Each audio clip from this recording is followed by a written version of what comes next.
So, hi mga kaineral, ngayon na dito tayo sa Honda Jig Jam Lanoy Kalumpang, no, para i-update ang isa sa pinaka-komportableng sakyan, no, na scooter ni Honda. So, tara, samahan nyo ako. Let's go!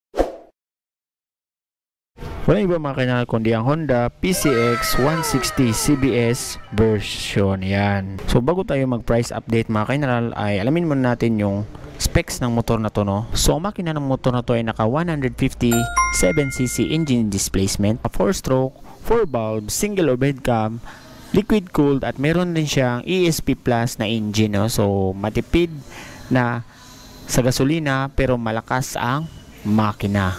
Meron din siyang max power na 11.8 kilowatts at 8,500 RPM.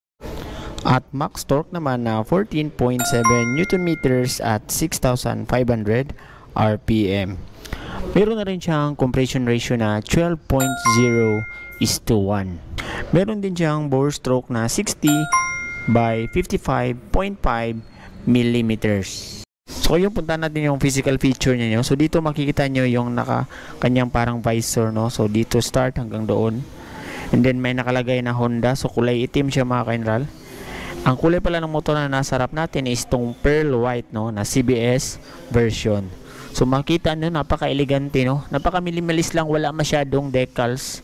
Tsaka napaka-malinis tignan. So all-LED na rin ang mga ilaw ng motor na to, kasama na ang kanyang headlight at turning lights yan.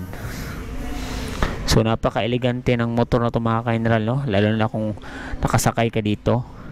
And then dito sa baba is nandito yung kanyang gulong. So napakaganda rin ng kanyang pagkapintura sa mugs, no? Kasi para siyang metallic na gray. And then ang braking system nito is naka disc brake na, naka dual piston, and then combi brake system. Yan. Ang size ng gulong nito sa harap is nasa 110 by 70 by 14. So tubeless na rin to mga kaineral, no? Yan. Suspension niya sa harap is naka telescopic fork. Yan, yung kitang-kita nyo. Then yun, yung kanyang busina mga kaineral, no? Yan. So dito na side is ang kanyang lagayan ng paa mga kaineral. Maganda na siya mga kaineral kasi hindi siya madulas. At the same time, dito nilalagay yung paa nyo for extension kung nangangalay na kayo sa pagdadrive. Yan. Isa rin sa nagustuhan ko sa motor na ito mga kaineral, isang lagayan ng paa ng angkas, no? So makikita nyo kung ipo-fold nyo siya, parang part na rin siya ng fairings, no? Kasi same ang kulay at design. So napakaganda niya. Angas din ng handlebar nito mga kaineral yan, kasi naked na siya at napakaganda tignan, napakalinis. Sa mga pindutan naman tayo sa may left side is nandito yung high beam, low beam, kanyang busina, tsaka turning lights. Kabila naman is hazard, yan. And then yung ano niya, auto stop and start system yan. Para mas fuel efficient itong motor na to. And then nandito yung kanyang electric start. So makita nyo mga kaineral, ito yung kanyang meter panel. All digital na yan mga kaineral. At ang dami ditong nakalagay na mga indicator.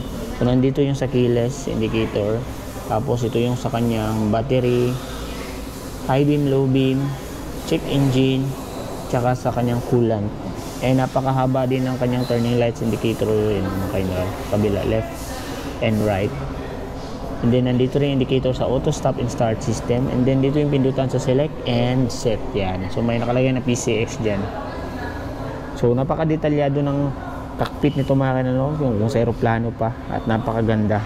Keyless na rin ang motor na ito mga kaineral, na dagdag sa kanyang security feature para iwas nakaw. And then sumasabay na rin siya sa trend ngayon. Dito yung kanyang sa fuel at sa kanyang seat. So isahan na, pipihit mo lang yan. And then sa kanyang off, yan. And then dito sa kabila is nandito yung charging port mga kaineral. Tingnan natin, oh.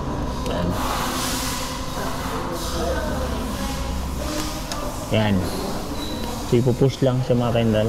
So yan yung kanyang charging port. So USB ready na siya mga kaineral. Tsaka malalim siya mga kaineral, no? Habang nagde-drive ka, pwede kang mag-charge kung nalobat ka sa mahabang biyahe yan. Safe na safe kasi napakalalim at may takip siya. So nandito yung tangke niya mga kainal, no? So ang motor na to ay merong 8 liters no, na fuel tank capacity at meron siyang estimated fuel consumption na 45.1 kilometers per liter. So napakatipid mga kainal, no? Sa motor na may merong 157cc. So dito tayo banda sa kanyang panggilid mga kainal, no? So ganito ang itsura niya. Nakalagay dito yung ESP Plus engine, Enhanced Smart Power. Yan. So, napaka-premium at elegante tingnan ng kanyang panggilid. Sumasabay sa color theme ng motor. Then dito naman is ito. Ang braking system sa likod mga kainal is disc brake na yun, no? And then ang kanyang suspension sa likod mga kainal is naka dual shock siya, no? Yan. Then meron siyang maliit na tapaludo dito. Tapos and then maganda na rin ang kulay ng kanyang mags mga kainal. Same sa harap, para siyang metallic gray yan. Premium na rin tingnan ng kanyang tambucho mga kainal, yan, no? So dagdag pogi point sa motor na to. And then ito ay tsura ng kanyang gulong sa likod mga kainal, no? Yan. So ito ay may size na 130 by 70 by 13. So tubeless na rin yan mga kainal. Goods na goods sa mga malayo ang biyahe. So nandito naman yung coolant niya mga kainal, no? Yan. May tsura na kanyang likod mga kainal, no? Yan. So LED na ang kanyang mga ilaw sa likod. Kasama na ang turning lights. So, ito talaga yung isa sa nagandahan ko sa motor na to kasi ang mga ilaw niya ay LED na lahat. Napakaganda at visible sa gabi. And then ito yung kanyang reflectorized dito sa likod. Dagdag visibility at lagayan ng plaka. So ito na may tsura ng tapaludo mga kainal, yan. Napakaangas din ng kanyang underseat compartment mga kainal, no? Kasi napakalaki. So ito ay merong 30 liters underseat compartment capacity. And then ang kanyang upuan is maganda na rin mga kainal kasi hydraulic siya, oh. Hindi siya bumabagsak ng kusa kasi hydraulic na siya yan. So pwede mo siyang iwan na kaganyan. Iba kasi is bumabagsak. And then ito itsura ng kanyang grab bar sa likod. So dito hawak yung angkas. So pwede naman tong palitan kung gusto nyo. Maglagay ng top box kung nabitin kayo sa kanyang underseat compartment. Ito meron na ring side stand kill switch at smart key with answer back and anti-theft alarm. So kung safety feature lang ang pag-usapan at security feature mga kainal ay napaka-goods at recommendable ang motor na to. At the same time, napaka-komportable rin sakyan kasi napakalapad ng kanyang upuan mga kainal, at hindi madulas. So kitang-kita nyo na napaka-premium at elegante talaga siya. So ngayon mga kainal, alamin na natin kung magkano na nga ba si Honda PCX 160 CBS version ngayong 2023. So ito siya mga kainal. Ang cash price niya ngayon is nasa 132,500 pesos. Down payment na 20,000 pesos at 36 months monthly installment ng 5,419 at may rebates pa yan na 200. Tsaka napakaraming freebies dito mga kainal, no, sa Honda Jeep Jam Lanoy Calumpang.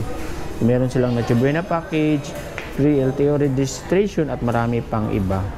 So mga kainal, kung gusto niyo itong motor na to lalo na ngayong magpapasko is available siya sa Honda Jeep Jam Lanoy Calumpang. So meron din dito yung black.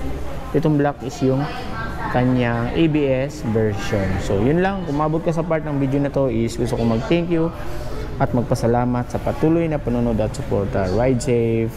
Bye bye.